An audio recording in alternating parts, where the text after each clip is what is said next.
I've never been a patient person my entire life, so this has definitely tested me a little bit. When did dropping 32 points turn into a federal case? That's the question Caitlin Clark lobbed at the entire basketball universe the night she limped out of the tunnel, quad-taped, and coolly dismantled the undefeated New York Liberty. 5 games earlier, the Indiana Fever looked like a car stuck in second gear. Possessions dragging, spacing clunky, broadcasters forced to hype moral victories. Liberty fans were already penciling in 10-0, and the league office was pre-printing congratulatory graphics. Then Clark tested her leg in warm-ups, nodded once at the training staff, and everything everyone thought they knew about the evening expired right there on the hardwood. The opening tip barely reached its apex before she was striding over half court, letting a logo 3 fly. Swish. Brianna Stewart blinked, reset, picked her up at the volleyball line. Too late. Second bomb away. Swish. The crowd started making that delirious sound reserved for moments that will definitely live on highlight reels. Clark's third attempt arrived 38 seconds after the first. Net again. By the time the arena announcer finished yelling her name for the 3rd time, the game's script that everyone expected had been shredded, incinerated, and replaced with something entirely unplanned. The Fever's bench erupted, the Liberty's huddle buzzed with frantic adjustments, and the ABC viewership counter ticked upward like a pinball score. By halftime, ratings were pacing toward a number no WNBA Saturday matinee had sniffed. And Clark, smiling, shaking out that recently injured leg between breaks, looked like someone who'd spent her rehabilitation plotting exactly how to embarrass the champions on national television. She finished with 32 points, 9 assists, 8 rebounds, and 2 blocks, but the box score doesn't capture the meteor strike energy of the performance. 17 Fever threes splashed, a franchise record. New York's perfect 9-0 record crumbled. Your Caitlin returns trended worldwide. In bars from Indianapolis to Hong Kong, strangers who'd never watched a WNBA possession suddenly leaned closer to TV screens, mesmerized by a rookie who made 30-footers feel routine. If the story ended there, it would have been the picture-perfect comeback. Superstar heels, superstar dazzles, league basks in newfound shine. Instead, a single tweet from a parody account named NBA Centel yanked the narrative off the rails. The post declared, deadpan, that Clark had been selected for her 11th drug test this season, implying the league found her performance so superhuman it needed laboratory confirmation. No source, no proof, just enough faux official wording to sound plausible and enough clickbait to ignite the internet. Memes detonated instantly. TikTok stitched goat heads onto slow-motion replays and captioned them, tested positive for G08 serum. Reddit threads debated if Court Vision supplements were a banned substance. One commentator joked the league should swab the shot clock because it clearly couldn't keep up with her release. By dawn, 11 tests had been repeated so often that national radio hosts were referencing it as fact. Never mind that the collective bargaining agreement caps in-season tests at 3 random pulls, plus 1 off-season screen. Never mind that the statistic would require lottery-level math to become reality. The lie was entertaining, and in the age of scroll-quick outrage, entertainment outruns truth 9 times out of 10. While fans laughed or fumed, the league office sat stone silent, a silence that felt suspicious even though the rumor was nonsense. Executives had 2 easy plays: issue a swift denial and pivot attention back to the highest-rated regular season game in years, or lean in and celebrate Clark's brilliance. Instead, they hesitated just long enough for conspiracies to sprout. Was the WNBA really so clueless it kept poking its own golden goose with random cups? Or, far juicier, was somebody inside actively trying to dim her spotlight? The vacuum of answers only amplified the questions. On sports talk panels, hosts pulled up footage of Steph Curry draining 9 threes while ABC plastered "Chef is cooking" graphics. Did the NBA test him afterward? Not once, panelists scoffed. When Patrick Mahomes turns Arrowhead into a pinball machine, the NFL drops an all-access docuseries. In the WNBA, apparently, eye-popping excellence equals probable cause. Through it all, Clark handled the circus with the same calm she shows against a double team. She reposted nothing, corrected no one. Focus on Phoenix, she told a local beat writer, referencing the next opponent. Still, when that game tipped off 3 nights later, the whispers had burrowed into every pregame segment. What if the rumor was half true? What if the league did single out its brightest star because her brilliance embarrassed the rest of the product? Cue encore.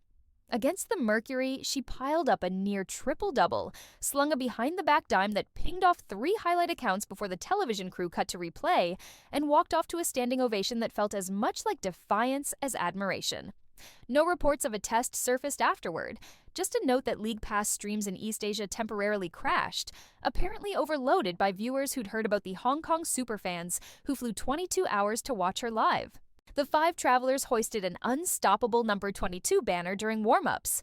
Clark saw it, waved, and the clip ricocheted around Chinese social media within minutes. That global moment should have been another clean victory lap for the league. Instead, pundits immediately pivoted back to the now-debunked drug test saga because controversy clicks and a bungled public relations window sticks like gum. The WNBA is currently renegotiating its collective bargaining agreement ahead of a new $200 million television deal.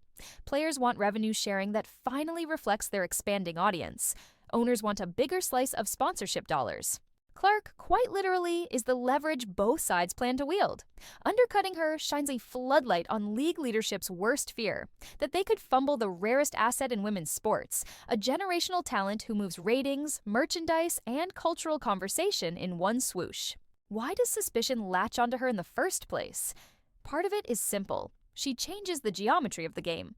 Defenses stretch to half court, passing lanes open. Teammates who once bricked mid-range jumpers now feast on open corner threes. Coaches who built defensive schemes around protecting the paint suddenly look outdated. Excellence that warps norms always threatens someone's job security. And because Clark's rise happened in real time, viral college clips to pro stardom in barely a year, the adjustment period for skeptics never existed. She sprinted right past prodigy into problem for everyone else. To fans, none of that justifies the league even appearing to second-guess her legitimacy. They've poured money into jerseys, filled arenas previously half-empty, and convinced friends who once scoffed at women's basketball to give the sport another look. Their payoff is nights like the Liberty game. 30-foot daggers, swagger, intensity, a broadcast that crackles with must-see urgency. When a rumor frames that magic as suspicious, supporters feel personally insulted. Social media sentiment flipped from jubilation to protectiveness in hours. If the league won't safeguard its superstar, fans vowed they will. In boardrooms, this backlash should ring alarm bells. Nike doesn't like marketing a hero dogged by phantom allegations. Disney, shelling out primetime slots for fever broadcasts, doesn't want the narrative overshadowed by procedural jargon about random selection pools. Sponsors crave feel-good dominance, not doping insinuations, even fabricated ones, hovering over every viral highlight. Ignoring optics in 2025 is like ignoring the scoreboard. Everyone sees the damage before the final buzzer. Clark's inner circle understands the bigger picture. Friends say her phone lit up with congratulations first, memes second, concern third. She laughed at the goat blood jokes, rolled her eyes at the 11-test tall tale, then went back to film study. There's a certain freedom in letting performance speak. But make no mistake, she recognizes how quickly false narratives calcify if left unchecked. For now, the best strategy is stacking stat lines so absurd that even trolls get headache fatigue trying to discredit them. Meanwhile, rival franchises feel the temperature rising.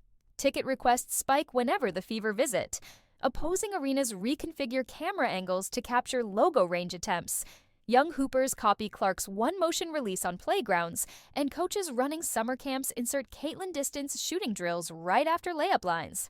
That's organic growth the league has begged for over 2 decades. But growth without savvy management can still wilt. So, where does the WNBA go from here? Step 1. Embrace the spectacle. When greatness erupts, you cut highlight reels, flood socials, schedule pressers, ship jerseys overnight. You don't let a parody tweet hijack the message. Step 2. Clarify. Deny falsehoods quickly, loudly, with receipts. Transparency erodes conspiracy. Step 3. Amplify protagonists, not process. Fans tune in for story arcs, rivalries, redemption, not specimen collections. So, the next time you hear chatter about random tests or see someone casting doubt because a young woman keeps splashing 30-footers like they're free throws, remember the physics. Basketball rewards repetition, not shortcuts. Clark's range is a product of tens of thousands of reps in silent gyms, lungs burning, sweat-wrecking sneakers. You can't fake that, and you definitely can't bottle it for a quick lab scan. What you can do, if you're lucky, is witness it. And if you're the league entrusted to shepherd it, You seize the moment before it passes. Because greatness shows up on its own schedule, and it doesn't wait for protocol. It checks in, lights up a scoreboard, and reminds everyone why the word undeniable exists in the first place.